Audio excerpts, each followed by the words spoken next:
Ticket counter पे बहुत बड़ा पोपट हो गया। ऑनलाइन टिकट बुक कराई और टिकट हमें रिसीव ही नहीं हुई।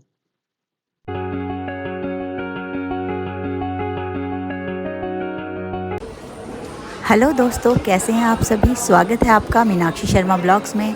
तो जैसा कि मैंने आपको पिछली वीडियो में बताया था कि हम होटल पहुंच चुके हैं, हमने लंच कर लिया और थोड़ा रेस्ट करने के बाद हम जाने वाले हैं आगरा का ताजमहल देखने। तो मैं आपको होटल का एक व्यू दिखा देती हूँ। ये देखिए, यहाँ पर पंजाब फेस्टिवल चल रहा है, तो पंजाब के छोटे छोटे स्टेशन बनाए हुए हैं और उन पे अलग अलग कुकिंग के स्टॉल लगाए हुए हैं जो कि डिनर के बुफे में स्टार्ट होते हैं। और यहाँ पे ऐसी डेकोरेशन की गई है। तो मैंने सोचा कि जाने से पहले थोड़ी देर अपना फ़ोन चार्ज कर लेती हूँ, तो मैं जा रही हूँ अपने रूम की तरफ और थोड़ी देर फ़ोन चार्ज करती हूँ, क्योंकि आगे भी मुझे फ़ोन में वीडियोस बनानी है, रिकॉर्डिंग करनी है, तो बैटरी तो मुझे चाहिए ही चाहिए। तो इसलिए थोड़ी देर के लिए फ़ोन चार्ज किया जाए, क्योंकि अभी हमारी टैक्सी आने में थोड़ा वक्त है। वैसे तो यहाँ पर ओला उबर भी ले सकते हैं, लेकिन हमने होटल की ही टैक्सी करवाई है। तो फ़ोन चार्ज करने के बाद मैं थोड़ी देर आपको होटल का व्यू भी दिखा देती हूँ। यहाँ पर ग्राउंड फ्लोर पे बहुत ज़्यादा ओपन बड़ा एरिया नहीं है, तो ये टेरेस गार्डन एक है। इसको आप चिल आउट के लिए भी आप समझ सकते हैं, या थोड़ी देर बैठ के आराम से गप्पे मारे जा सकते हैं, या मे भी किसी पार्टी के लिए भी इसे यूज़ किया जाता होगा। दिन में इसकी खूबसूरती उतनी ज़्यादा नहीं है, मुझे लगता है कि रात में कुछ लाइटिंग होगी यहाँ पर तो ज़्यादा खूबसूरत लगेगा। और बैठने के लिए भी कोई बहुत ज़्यादा जगह नहीं बनाई गई है यहाँ पर। तो थोड़ी सी चेयर्स मैंने रखी हुई देखी थी बस, और इतना ही एरिया है इसका। मुझे जयपुर वाला होटल ज़्यादा अच्छा लगा। इसी के जयपुर वाले होटल में मैं रह चुकी हूँ। ये होटल मुझे उसके कंपैरेटिवली इसकी डेकोरेशन कम लगी है। ये इसका बीच का ही एक एरिया है, यहीं से चारों तरफ रास्ते जाते हैं। और ये देखिए, बस दोनों तरफ प्लांट्स लगाए हुए हैं, कुछ जगह गुलाब के अच्छे फूल खिले हुए हैं। और बस इसके बाद, क्योंकि हमें एक ही दिन हम यहाँ रुके हैं, ज़्यादा घूमने का भी इसमें कुछ ऐसा नहीं है, बस इतना सा ही एरिया है। और एक यहाँ पर पूल का भी एरिया है, पूल के पास भी छोटा सा गार्डन है, बट वो बहुत ही अट्रैक्टिव मुझे नहीं लगा, मैंने उसको वीडियो भी शूट नहीं की। मैं आ गई हूँ अब नीचे लॉबी में। लॉबी में ये डेकोरेशन है और ये मेन एंट्रेंस रिसेप्शन का एरिया है। वहाँ पर एक एलिफेंट बनाया गया है, सुंदर लग रहा है एलिफेंट। और ये है, देखिए यहाँ पर शैंडले मेन हॉल के ऊपर। और ये हमारी आ गई है टैक्सी, तो अब हम चल पड़े हैं आगरा का ताजमहल देखने के लिए। आगे आपको वीडियो में बताती हूँ हमने क्या क्या देखा। तो जब हम जा रहे थे टैक्सी में, तो हमारी साइड में ये जो एक रेड कलर की वॉल और एक बड़ी सी बाउंड्री जा रही है, ये है रेड फोर्ट। जी हाँ, आगरा का रेड फोर्ट। एक रेड फोर्ट दिल्ली में भी है और ये है आगरा का रेड फोर्ट। हम पहुंच गए हैं ये ताजमहल के बाहर एंट्रेंस पे। एंट्रेंस पे आपको बहुत सारे लोग मिलेंगे जो कि एक शूज़ के कवर बेच रहे होंगे, आपके पास ज़बरदस्ती आकर भी आपको कहेंगे ले लो ले लो, ये ज़रूरी है। लेकिन आप यहाँ से भी खरीद सकते हैं और आपको ये अंदर भी मिलेंगे। अंदर आपको ये फ्री के भी मिलते हैं, एक जो कि रीयूज़ होते हैं, दूसरे लोगों के पहने हुए वापस रीयूज़ हो रहे होते हैं, और एक आपको फ्रेश मिलेंगे, वो वहाँ पर भी आपको पेमेंट दे के ख़रीदने पड़ेंगे, जो कि हार्डली 10-20 रुपये की पेमेंट पर आपको एक पेयर मिलता है। और एंट्रेंस पे आप जो ये गाड़ी देख रहे हैं, ये गाड़ी भी आपको अंदर तक ड्रॉप करती है, लेकिन हमने पैदल जाना ही ठीक समझा, क्योंकि ये गाड़ी वेट करती है जब तक इसके सारे पैसेंजर फुल नहीं हो जाते। और टिकट इसका भी मामूली 10 या 20 रुपये के करीब ही है पर सवारी। लेकिन हम पैदल गए क्योंकि हमें वेट नहीं करनी थी और हमें पैदल अच्छा लग रहा था। इस रास्ते के दोनों तरफ बंदर थे बहुत सारे। ये देखिए, ये बंदर कुछ खा रहा है बहुत अच्छे से, और ऐसा नहीं कि ये लोगों पे अटैक भी नहीं कर रहे थे, पर खेल रहे थे आपस में। दोनों साइड पेड़ों पे भी लटके हुए थे। तो कहीं कहीं पे तो बंदर और यहाँ पे डॉग्स भी थे, उनकी भी आपस में ना अपनी ही लैंग्वेज में एक लड़ाई सी हो रही थी। हम लाइन में लगे हैं। टिकट्स हमने ऑनलाइन करा ली थी, लेकिन ऑनलाइन कराने के बाद भी हमारे साथ प्रॉब्लम हो गया। टिकट ऑनलाइन करा के अमाउंट हमारा डिडक्ट हो गया, लेकिन टिकट हमारे फ़ोन पे नहीं आई। लेकिन यहाँ का स्टाफ बहुत अच्छा था, कोऑपरेटिव था, उन्होंने हमें एंट्री दे दी और हमारा फ़ोन पे जो मैसेज आया था उसको स्कैन करके, जबकि वो काफ़ी नहीं था, हमारे पास टिकट का भी मैसेज आना चाहिए था, पर कोई बात नहीं, किसी तरह से एंट्री हो गई है। और अब हम जा रहे हैं अंदर देखने।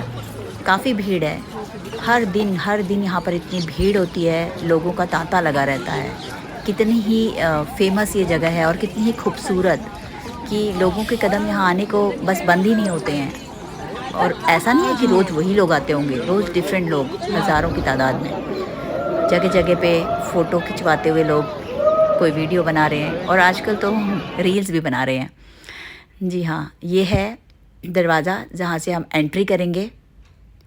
ये देखिए गार्डन, ग्रीनरी बहुत ही खूबसूरत। भीड़ होने के कारण यहाँ पर बस मैं कहीं पे भी वीडियो में वॉइस के साथ नहीं बना पाई, इसलिए वॉइस ओवर कर रही हूँ। और अब हम इस गेट के अंदर एंट्री कर रहे हैं। इस गेट के अंदर जब हम एंट्री करते हैं, इसकी ख़ास बात यह है कि जैसे जैसे हम एंट्री करते जाते हैं, ताजमहल और हमें दूर दूर दूर दिखता जाता है। हम मतलब गेट के अंदर जाते जा रहे हैं पास पास, लेकिन ताजमहल होता जा रहा है थोड़ा थोड़ा दूर दूर, और बहुत ही सुंदर ऐसा लगता है। मतलब बहुत ही एक अच्छी पिक्चर ऐसे लगती है, विजुअल इतना अच्छा लगता है। क्या बात है उस टाइम की कलाकारी की। ये देखिए यहाँ से नज़ारा दिख गया होगा ताजमहल का। यहाँ से ताजमहल की फ़ोटोज़ बहुत अच्छी आती हैं, लेकिन भीड़ बहुत ज़्यादा होने के कारण मैं इस तरह से यहाँ पर फ़ोटोज़ नहीं ले पाई, और ना ही इतना टाइम था कि बहुत लंबी लाइन थी फ़ोटोज़ लेने वाले की। फ़ोटोज़ के शौकीन बहुत लोग हैं, और बहुत सारे हमें गेट पे भी मिले हैं जो लोग गाइड हैं और फ़ोटोज़ भी क्लिक करते हैं। पर हमने गाइड नहीं लिया, क्योंकि ताजमहल पहली बार भी नहीं आ रहे, और ताजमहल के बारे में काफ़ी कुछ किताबों के थ्रू हम जानते भी हैं। बस इसकी खूबसूरती को देखना चाहते थे, तो हमने गाइड नहीं लिया और हम बस जाते जा रहे हैं। मेरे बेटा और मेरे हस्बैंड थोड़े आगे कहीं हो गए, क्योंकि मैं वीडियो बनाने में इतनी मसरूफ़ थी कि मुझे पता ही नहीं चला वो लोग कहाँ चलते चले जा रहे हैं। ये देखिए, आपने और बहुत सारी वीडियो में बहुत सुंदर सुंदर यहाँ की वीडियोस देखी होंगी, क्योंकि मैं इतनी प्रोफेशनल नहीं हूँ कि वीडियोस को बहुत ही एंगल से खींचूँ और कैसे बनाऊँ, ऊपर से इतनी भीड़।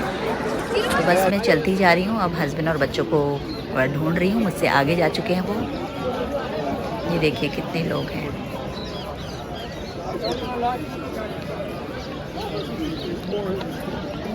ये पुलिस वाले भैया भी ड्यूटी के साथ साथ अपनी फ़ोटो सेशन करवा रहे हैं। ये भी यहाँ से देखिए ताजमहल कितना ही खूबसूरत लगता है। किसी भी एंगल से आप इसकी वीडियो बनाएंगे, किसी भी एंगल से, ये सभी जगह से एक समान लगता है। इसके ये चार मीनार और बीच में सुंदर ताजमहल, और मेरे साइड पे ही है यहाँ पर यमुना रिवर।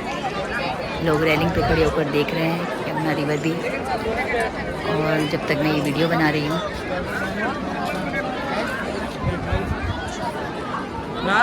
गजब की खूबसूरती है।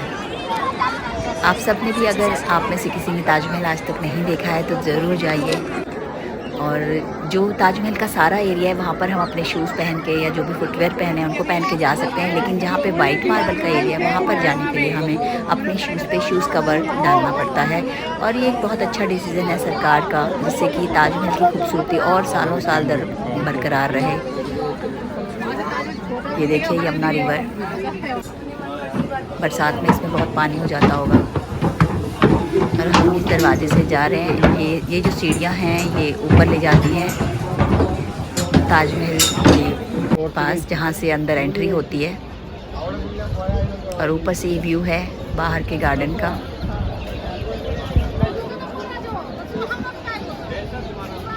सिक्योरिटी का भी अच्छा इंतज़ाम है, प्रॉपर चेकिंग होती है सब जगह पे। और यहाँ पर स्कूल के बच्चे भी आए हुए हैं, स्कूल के बच्चों की भी एक ट्रिप है। देखकर अब आ गए हैं बाहर। देखिए यहाँ पर एक रेलवे स्टेशन, हम पता नहीं कब ये स्टार्ट हो गया है, कहाँ से कहाँ तक है, बट एक मेट्रो स्टेशन है यहाँ पर बना हुआ ताजमहल के जैसे बाहर है। हमारी टैक्सी आ गई है, और टैक्सी में बैठकर हम डिसाइड करेंगे यहाँ से सदर मार्केट जाएंगे, जो कि अपने चाट और स्ट्रीट फूड के लिए भी फेमस है। मार्केट तो हमने ज़्यादा नहीं घूमी, पर हमें क्योंकि भूख लग गई थी, लंच के बाद काफ़ी टाइम हो गया था, इसलिए हम सीधा गए यहाँ सदर बाज़ार में। एक लेन है सौदागर, और सौदागर में चाट हमने खाई, सच में बहुत ही कुछ हमने खाया, टेस्ट लाजवाब। यहाँ पर एक फ़ोन शॉप थी, कवर शॉप, यहाँ से मेरे बेटे ने फ़ोन का कवर भी चेंज कराया। और इसके बाद थोड़ी और चीज़ें खाते हुए हम आप भी आएंगे तो कभी ये सौदागर लेन ज़रूर आइएगा। चाट के लिए ये फेमस है, और सच में यहाँ का चाट टेस्टी है। यहाँ पर आकर खाने से हमें चांदनी चौक, दिल्ली के चांदनी चौक की याद आ गई। वहाँ पर भी हमें ऐसे ही लगता है, फूड की वैरायटी और वो ऑथेंटिक टेस्ट, बिल्कुल ही देसी इंडियन चाट का टेस्ट। अगर आप शौकीन हैं तो ज़रूर आइएगा। आगरा में सदर बाज़ार में सौदागर। एक ज़्यादा बड़ा एरिया नहीं है, छोटी सी लेन है, और या हो सकता है हमने और आगे जाकर नहीं देखा क्योंकि हम थके भी बहुत हुए थे, ताजमहल के लिए बहुत चलना पड़ता है। तो रात को खाने-पीने के बाद हम सौदागर लेन से होटल आ गए और सो गए और नेक्स्ट मॉर्निंग हमने चेकआउट करके सीधा हम आगरा के लाल किले गए। क्योंकि यहाँ समय वेस्ट ना करते हुए हमने गाइड हायर कर लिया, क्योंकि पहली बार हम लाल किला आए थे तो हम चाहते थे गाइड हमें ठीक से बताए। और ये है एंट्री, यहाँ पर चेकिंग होती है आपकी पर्स की, और यहाँ पर हम अंदर आ गए और गाइड हमें जो बता रहे हैं आप भी सुनिए गाइड की ही ज़बानी। क्या वो हमें बताते हैं, वो अच्छे से एक्सप्लेन करते हैं। एक्चुअली जब आप पहली बार आए हैं तो हायर तो करने फॉर में मुगल थोड़ा जनरेशन टाइम बनाया लगता था, है। सबसे पहले स्टार्ट किया था अकबर ने 1565 1565 में स्टार्ट किया अकबर ने। जनरेशन लोग आते थे, बनवाते थे। Number first Akbar, second Jahangir, third शानदार। गार्ड भैया ने हमें बताया कि ये जो रास्ता है यहाँ पर बादशाह जब भी खड़े होते थे, उन्हें किसी भी कनीज या दास को या किसी को भी आवाज लगानी होती थी तो वो यहाँ पर ताली बजाते थे। तो हमने भी ये ट्राई किया। मैंने यहाँ ताली बजा के देखा कि ताली की गूंज इतनी होती थी कि उनके दासों को या किसी भी को पता चल जाता था कि बादशाह उन्हें बुला रहा है। लेकिन आजकल के ज़माने में शोर इतना है कि उस शोरगुल में वो आवाज़ एको उतनी होती नहीं है जो पहले ज़माने में हुआ करती थी।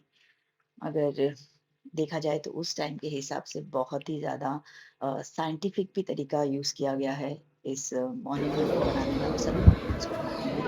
बहुत ही अच्छे कारीगर थे उस टाइम के और बहुत ही अच्छी दीवार बनती थी और ऐसी दुर्लभ दुर्लभ बनाकर हमें पे यहाँ जोधई का पर मंदिर, इसके स्टोरी सामने डाइनिंग रूम हुआ पीसेस। करता था खाना खाने के लिए। वो बेडरूम हुआ करता था जहांगीर के सोने के लिए। वो लाइब्रेरी करता था, जोधई का मंदिर हुआ करता था। फिर जहांगीर पहले जहांगीर के रहने के लिए। इससे आगे ये फिर गाइड भैया हमें बोले कि आपने हमेशा सुना होगा दीवारों के भी कान होते हैं, तो ये कहावतें कहाँ से शुरू हुई हैं, आइए आपको दिखाता हूँ। तो उन्होंने हमें ये दिखाया कि यहाँ पर एक दीवार पे वो खुद खड़े हो गए और एक दीवार पे हमें खड़ा किया और कहा कि यहाँ पे आप कुछ बोलिए, वो कुछ बोलेंगे और हमें दूसरी ही दीवार पे जो काफी दूर थी अपने कानों से सुनाई देगा। तो हाँ, एक दीवार पे उन्होंने कुछ बोला और वो दूसरी दीवार पे काफी दूर खड़े होके हमें उस दीवार के थ्रू सुनाई दिया। तो ये ऐसा था वहाँ पे, जो कि प्रूव करता है कि हाँ, दीवारों के भी कान होते हैं। तो कहते हैं कि ये कहावतें ऐसे ही शुरू हुई थी। इसी तरह की और भी कुछ इंटरेस्टिंग बातें बताते हुए गाइड भैया हमें दिखाते जा रहे थे लाल किला का हर हर एरिया, क्योंकि बहुत ज़्यादा शोर है, जैसा कि आप किसी-किसी बीच में आपको सुनाई भी दे रहा होगा, वैसे मैंने वॉइस हटा दी है सभी, बहुत ज़्यादा नॉइज़ थी। काई जंगली जानवर की काई, फर्स्ट काई पानी की काई, सेकंड काई जंगली जानवर की। फर्स्ट काई के अंदर पानी छोड़ के मगरमच्छ छोड़ दिया था, सेकंड काई के अंदर जंगली जानवर लॉयन टाइगर वगैरह छोड़ दिया था। ये फोर्ट की सेफ्टी के लिए बनाया गया था, कोई इसके अंदर एंट्री न कर सके। जिस पैलेस के अंदर आप पढ़ो, इस पैलेस का नाम है रोशनारा पैलेस। सांझा बादशाह की दो बेटी थी, रोशनारा और जहानारा। दोनों बेटी के पैलेस बना गया, रोशनारा पैलेस, जहानारा पैलेस। ये शाहजहां की छोटी बेटी का palace, son to son palace आगे के देंगे, बड़ी बेटी का पैलेस जहानारा पैलेस। बादशाह की 2 बेटियाँ थी, रोशनारा और जहानारा, दोनों का पैलेस बहुत ही खूबसूरत था। इसके बाद ये देखिए अब इसे कहते हैं राजा और रानी का बेडरूम, जो कि खास महल। इसमें उस टाइम पे ये जो दरवाजे नहीं हुआ करते थे मगर कॉटन के, सिल्क के, बहुत सुंदर-सुंदर कर्टेन हुआ करते थे और कर्टेन मौसम के अनुसार हुआ करते थे, क्योंकि गर्मी-सर्दी के लिए उस वक़्त और कोई व्यवस्था नहीं थी। तो ये आर्किटेक्चर ही उन्हें बचाता था उस गर्मी-सर्दी से। और ये है अंगूरी बाग। तो अ, ये कहा जाता है कि बहुत शौक था वाइन का राजा को और ये वाइन का उन्होंने पूरा बाग बनाया था, अंगूरी बाग। इसके लिए वाइन उगाने के लिए स्पेशली मिट्टी कश्मीर से लाई गई थी। और ये देखिए 4 हिस्सों में बटा हुआ है गार्डन और ये बीच में फाउंटेन हुआ करते थे जहाँ पर बहुत ही सुंदर रोज़ वाटर और बहुत अलग-अलग तरह की खुशबू के फाउंटेन हुआ करते थे। और चारों तरफ जो रूम थे वो राजाओं के लिए, रानियों के लिए और उनके हरम की औरतों के लिए हुआ करते थे। तो इस तरह से बहुत ही अच्छी आर्किटेक्चर के साथ बनाया गया है ये लाल किला। बहुत सुंदर गार्डन और ये देखिए पिलर, अगर हम पहले पिलर के आगे सीधा खड़ा होते हैं तो हमें लगता है कि पीछे कोई और पिलर नहीं है, जबकि ये पूरी पिलर की लाइन होती है पीछे। तो इस तरह से पूरे एंगल्स अच्छे से उस टाइम पर कलाकारी बनाना और ये हिंदू कारीगरों का काम है। बहुत ही सुंदर, ये देखिए पूरे पिलर्स हैं यहाँ से लेके वहाँ अंत तक, लेकिन जब आप आगे खड़े होते हैं तो लगता है कि बस एक ही पिलर है, पीछे कोई और पिलर नहीं है। यहाँ पर बीच में राजा सिंहासन पर बैठकर अपनी जो है अपनी गद्दी पर बैठकर अपने दरबार में बैठे सभी लोगों को यहाँ पर बैठते थे और सभी लोगों को बराबर देख पाते थे। पिलर्स के पास सभी मंत्री खड़ा हुआ करते थे और बीच में दरबार में लोग आया करते थे जो अपनी-अपनी समस्याएँ लेकर आया करते थे। अब हम जा रहे हैं दीवाने खास की तरफ, जो कि सीढ़ियाँ चढ़ के ऊपर है। यहाँ पर भी राजा का दरबार लगा करता था। बहुत महत्वपूर्ण डिसीज़न यहाँ पर हुआ करते थे और राजा के बैठने के लिए यहाँ पर एक ऊँची-सी एक व्यवस्था थी। ये सारा जो महल है जिसमें जो भी टूट-फूट हुई है, तो राजा सूरजमल ने यहाँ पर हमला किया था, तो उसके बाद यहाँ पर काफ़ी कुछ डिस्ट्रॉय हुआ था, जिसकी मरम्मत आज तक चल रही है। अब ये जो आप सभी रूम्स देख रहे हैं लाइन से, तो ये सब ट्रेजर्स रूम होते थे। यहाँ पर खजाना, सोने-चांदी के सिक्के, हीरे जवाहरात और युद्ध से जुड़ी हुई चीज़ें भी रखी जाती थी। तो इसीलिए बहुत सारे रूम्स हैं और यहाँ पर ये सब होता था। यहाँ राजा के अलावा ज़्यादा किसी को आना अलाउड नहीं होता था, बादशाह ही यहाँ पर आते थे। और अब हम जा रहे हैं धीरे-धीरे आगे दीवाने खास की तरफ। और इस चारों तरफ इस तरह से रूम बने हैं और ये आ गए हम दीवाने खास की तरफ। यहाँ पर ये जो आप बैठने की जगह देख रहे हैं, एक तरफ वाइट और एक तरफ ब्लैक है। ये यहाँ पर बैठकर बादशाह पॉलिटिकल, रीजनल सभी तरह का दरबार लगाते थे, डिसीजन लेते थे। और यहाँ जो दूर आप देख रहे हैं, यहाँ पर शाहजहाँ ने अपने अंतिम साल बिताए। 8 साल वो यहाँ पर जेल में रहे और वहीं से ये ताजमहल को देखा करते थे। अपने अंतिम समय में बीच में यमुना रिवर, उस टाइम यमुना रिवर अपने फ्लो पर होती थी, पानी बहुत ज़्यादा होता था और ये देखिए ताजमहल। अभी थोड़ा धुंध और पॉल्यूशन की वजह से क्लियर नहीं दिख रहा, पर उस टाइम ये कितना सुंदर और क्लियर साफ दिखता होगा। अब हम देखते हैं नगीना मस्जिद, जो कि शाहजहाँ ने बनाई थी लेडी ऑफ द हरम्स के लिए। यहाँ पर सिर्फ लेडीज आकर ही नमाज पढ़ती थी। बहुत ही सुंदर है, ये वाइट मार्बल्स की बनी हुई है और बहुत शांति है यहाँ पर। हमने यहाँ पे अंदर जाने के लिए अपने शूज उतारे बाहर और ये देखिए यहाँ पे सभी बेगम और जो भी लेडीज होती थी हरम्स में, वो यहाँ पर नमाज पढ़ती थी। यहाँ पर एक फाउंटेन भी है जो अभी चल नहीं रहा है, लेकिन बहुत ही खूबसूरत होता होगा उस टाइम पे। ये हम नीचे आ गए हैं गार्डन में। यहाँ पर एक ही तोप मुझे दिखाई दी है, तो ये तोप हो सकता है डिस्प्ले में रखी गई हो आजकल।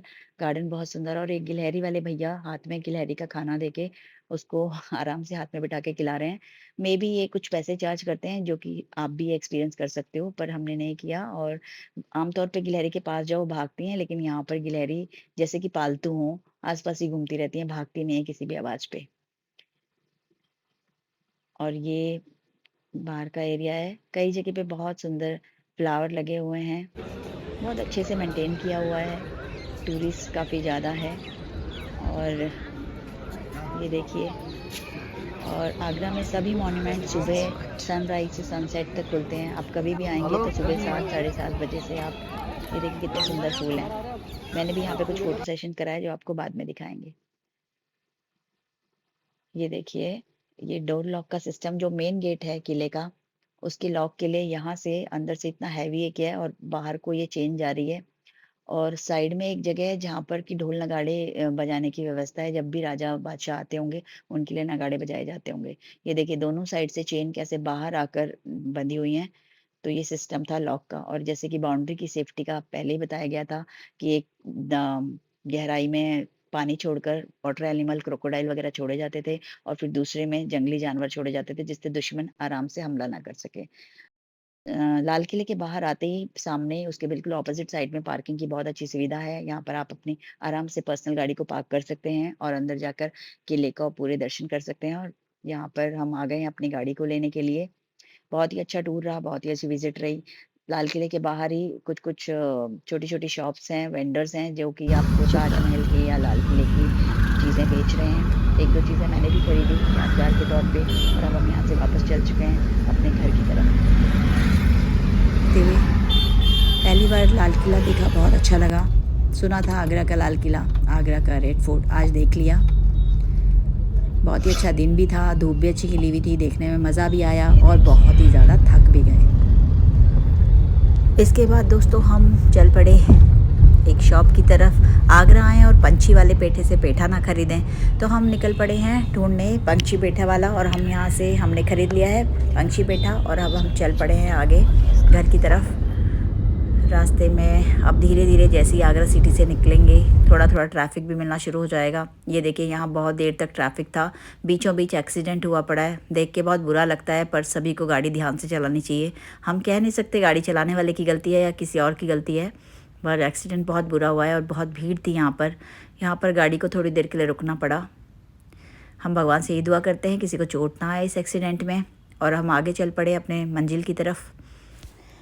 अब लंच टाइम भी हो गया है और हम अपने लंच के लिए कोई अच्छी सी जगह ढूंढ रहे हैं। तो हमें ये दिख गई एक जगह और अब हम यहाँ रुक गए हैं लंच के लिए। देखते हैं कैसा रेस्टोरेंट है।